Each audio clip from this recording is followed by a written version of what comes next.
aquellas maravillosas revistas, capítulo 121, el máximo esplendor de los GTI. A finales de 1995, la oferta de modelos que podían considerarse de la categoría GTI era en España de alrededor de 3 modelos diferentes. Sí, 30 modelos diferentes. ¿Cuántos crees que tenemos ahora 30 años después? Con suerte, 10. Bueno o malo, si dejasen de ofrecerse los GTI porque se ofreciesen verdaderos deportivos con carrocería coupé, sería una buena noticia, pero no. Los GTI desaparecen y los coupés están directamente en vías de extinción. Bienvenidos a los podcasts de los lunes de Garaje Hermético. Quiero hacer un vídeo demonizando a los GTI como especie invasora y responsable en parte de la extinción de los verdaderos deportivos con carrocería coupé. Algo que seguro que te suena raro. Ya sabes que en Garaje Hermético nos gusta ver las cosas con otra perspectiva. ¿Qué te parece que esta idea está cogida por los pelos? Bueno, te demostraré que no.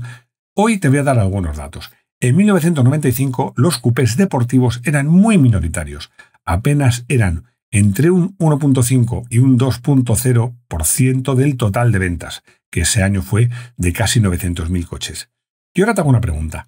¿Sabes cuál es ese porcentaje ahora? Pues entre un 0,3 y un 0,5%, es decir, 6 veces menos. Y los GTI, que llegaron a canibalizar el segmento de coches deportivos, ahora siguen el mismo camino, apenas son el 0,5% del mercado. Un desastre, un verdadero desastre para los aficionados a los coches deportivos. Pero volvemos a 1995, los GTI eran legión. Y algunos, ahora casi olvidados, plantaban cara de tú a tú a su majestad el Volkswagen Golf GTI con relativo éxito, como es el caso del Fiat Bravo HGT de 20 válvulas, 20 válvulas, que enfrentamos al Golf GTI de 16 válvulas. Este es un coche casi olvidado. Tiene esa mala fama de los Fiat de coches problemáticos, sobre todo en el plano de eléctrico. Es una media verdad porque estos coches han envejecido razonablemente bien. No voy a llevar la contraria al mundo, y es que es verdad que los Volkswagen en general y los Golf en particular están especialmente bien hechos. Pero un Fiat Bravo bien cuidado es un coche a tener en cuenta en su momento y también ahora como clásico. Fijaos que se da una circunstancia. La cilindrada es casi equivalente. En el Fiat era, lo voy a decir con exactitud, 1998 centímetros cúbicos por 1984 del Golf.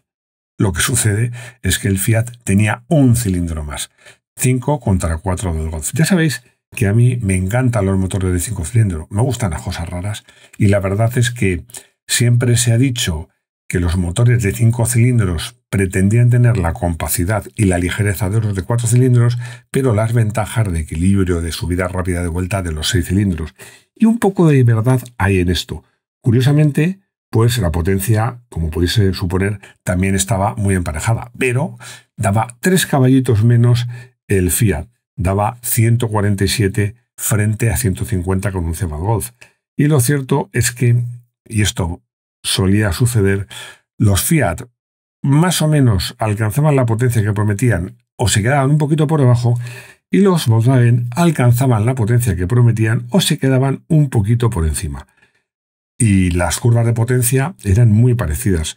Lo que sucede es que quizás el Fiat tenía un poquito menos de bajos. Ojo, este motor del Golf ya era el bueno. No era el 1.8 que nunca tuvo bajos. Este 2 litros iba francamente bien.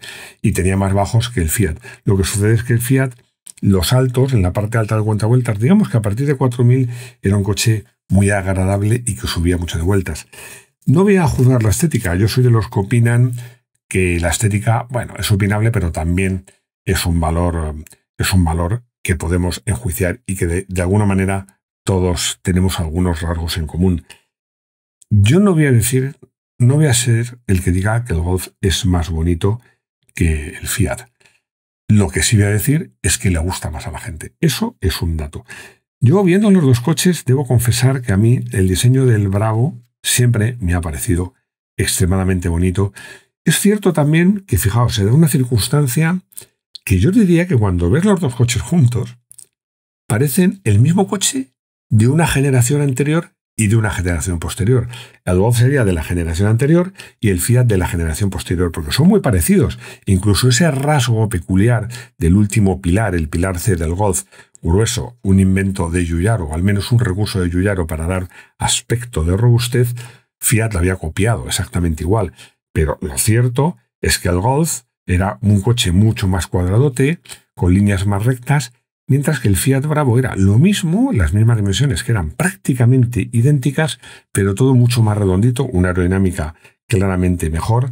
Y lo cierto, como os digo, es que las dimensiones eran prácticamente clavadas. Es que la longitud era idéntica y a la distancia entre ejes había una diferencia que no llegaba a los 10 milímetros. O sea, nada. Nada, eran coches, vías, todo, eran coches clavados. Incluso el peso también, uno estaba en 820 kilos y el otro en unos 810. Era prácticamente igual.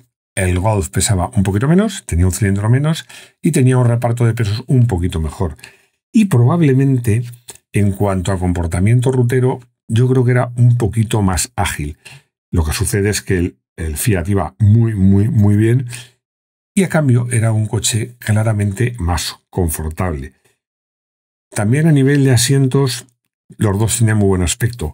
Sí que es cierto que el Golf tenía unos impecables asientos Recaro, que es una garantía de todo, de calidad, de sujeción, incluso de confort. Y lo cierto es que estaban un punto por encima. No así en las instrumentaciones y en general en el salpicadero del interior. Muy soso en el Golf, como suele ser habitual, sobre todo la instrumentación que tenía dos relojes grandes y dos muy pequeñitos, que eran la gasolina y la temperatura, mientras que el Fiat tenía 4 relojes con fondo blanco, más atractivos. En general, el Fiat, yo creo que, fijaos, por dentro se reproducía el mismo efecto que por fuera.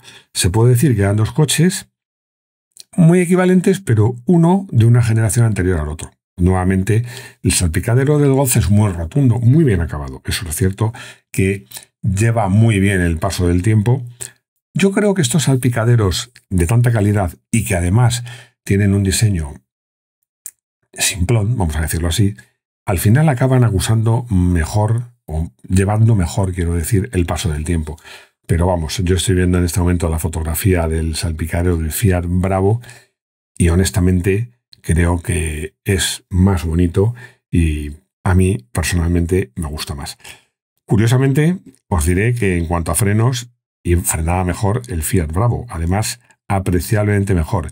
Y en cuanto a prestaciones, pues nuevamente se podría decir que había un empate técnico, un poquito más rápido el Golf, pero nada, un poquito. Fijaos que estamos hablando que, por ejemplo, los 400 metros con salida parada, el Fiat Bravo clavaba el crono en 16 segundos 69 centésimas y el Golf lo hacía en 16 segundos 62 centésimas.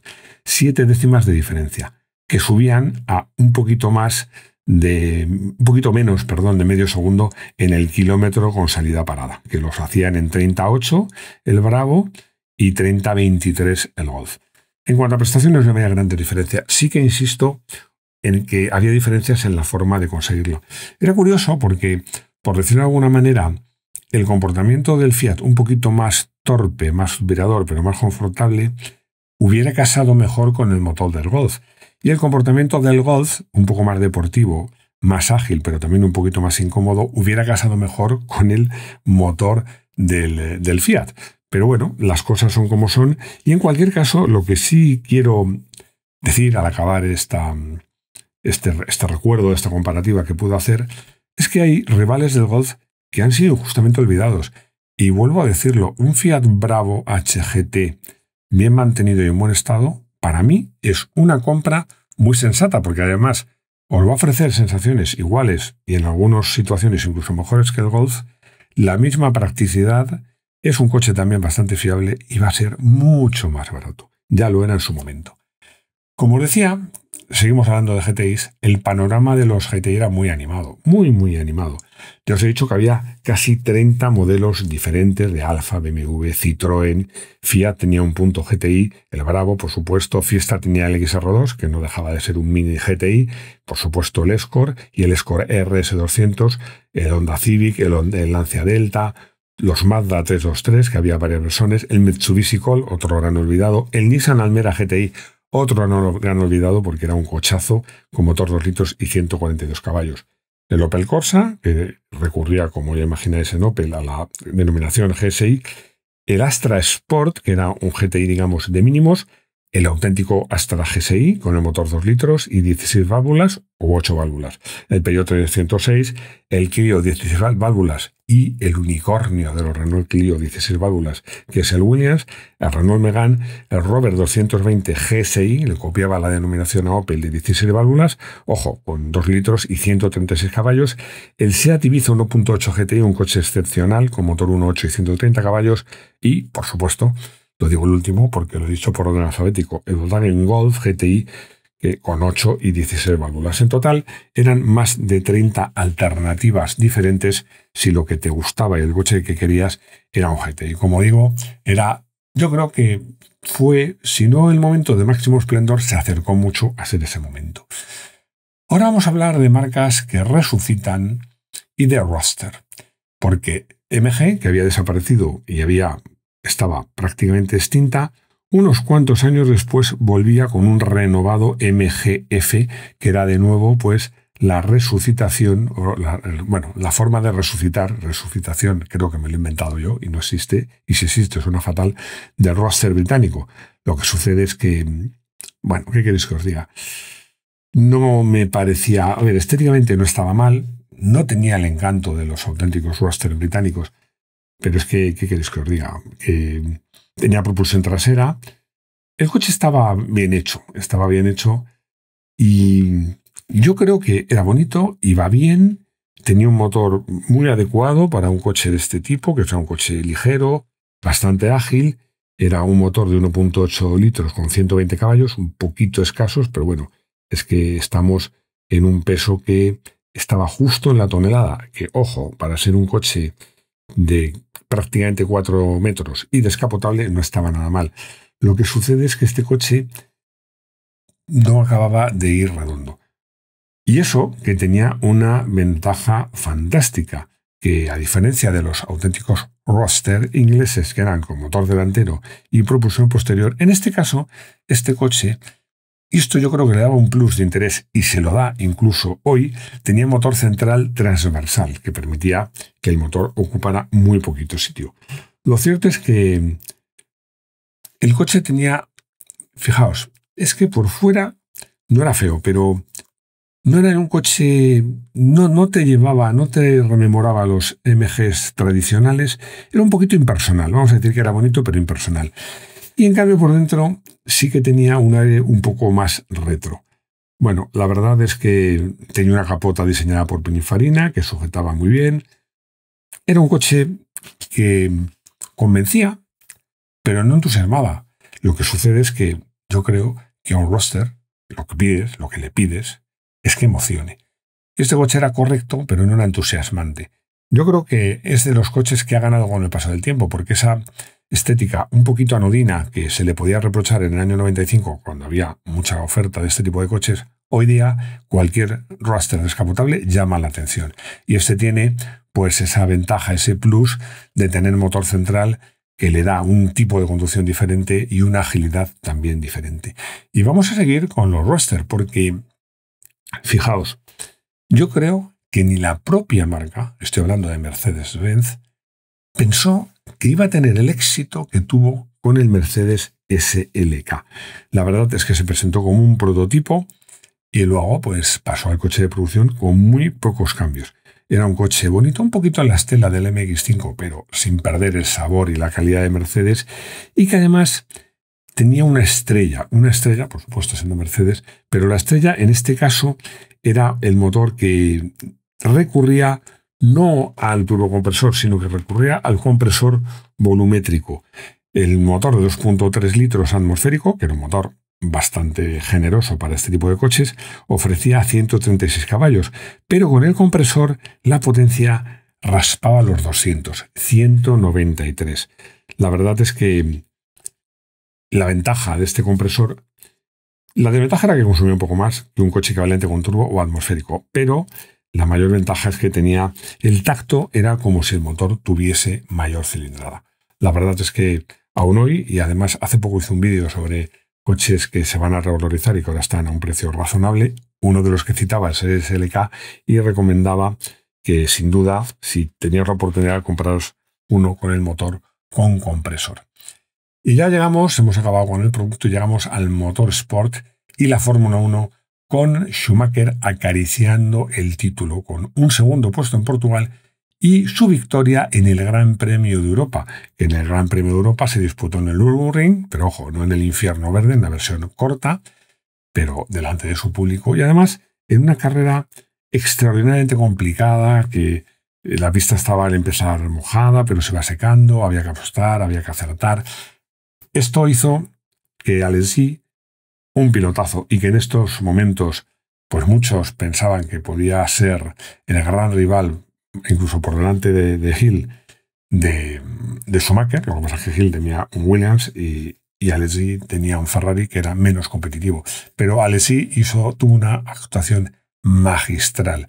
Lo que sucede es que en los últimos compases de la carrera, pues Schumacher le conseguía adelantar. Esto tenía mucho morbo, porque ya a estas alturas, como creo que os he comentado en otros podcasts, era público y notorio, añadiría, por recurrir a un tópico, que Schumacher iba a quitar el sitio a Alesi en Ferrari.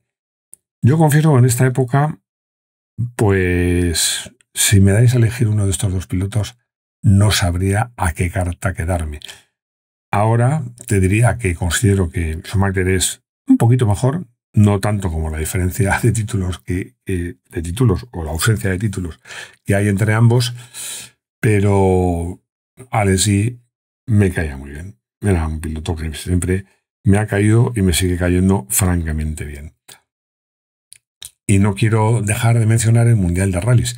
En el Mundial de Rallys no vamos a hablar de resultados, sino vamos a hablar de candidatos, porque a falta de dos rallies, a falta de solo 2 rallies, pues el campeonato estaba muy cerrado, con 4 pilotos con opciones de conseguir el campeonato del mundo, porque teníamos a Cancunen, por supuesto, con una ligera ventaja, seguido por Colin McRae, Didier Auriol y Carlos Sainz, que estaban muy cerquita. Se suponía que el rally de Cataluña podría favorecer a Sainz y el RAC británico, pues quizás a McRae, pero Cancunen va bien en todas partes y quizás el que se consideraba que estaba un poquito en desventaja era Didier Auriol.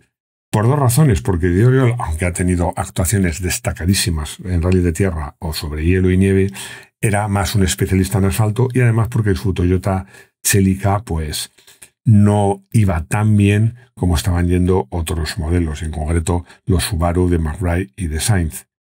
No voy a seguir por ahí porque os destripo el resultado que os contaré en el podcast de la próxima semana, donde tocaremos fin a esta serie de podcasts, porque lo voy a acabar en diciembre de 1995, es decir, hace justo 30 años. ¿Por qué? No es casual. Es que ya sabéis que los coches clásicos son los que tienen 30 años o más. Es decir, que hasta ahora, en esta serie de aquellas maravillosas revistas, todos los coches de los que hemos hablado son clásicos. Si siguiera adelante, pues dejarían de serlo. No pasa nada. Pueden no ser clásicos y ser muy interesantes. Pero me ha parecido oportuno poner esta barrera o este límite a esta serie de aquellas maravillosas revistas que acabaremos. Fijaos que me hubiera hecho ilusión acabar el número Capicúa, porque me gustan mucho. Eso me lo pegó mi madre, pero no, acabaremos en el 122, que también es un número bonito. Nada más, muchas gracias por escucharme, por seguirme aquí en los podcasts, en los vídeos. Tenemos una web que os aconsejo que veáis porque ahí tenéis sorpresas, tenéis bastantes sorpresas. Si estáis pensando en cambiar de coche, os aconsejaría visitarla y además porque ahora vamos a hacer pruebas de coches y ya tenéis un par de ellas. Me gustaría que lo visitaseis y me dierais vuestra opinión. Y nada más. No me enrollo más, muchas gracias, nos vemos de nuevo, o nos oímos de nuevo aquí, en los podcasts de los lunes de Garaje Hermético. Hasta pronto.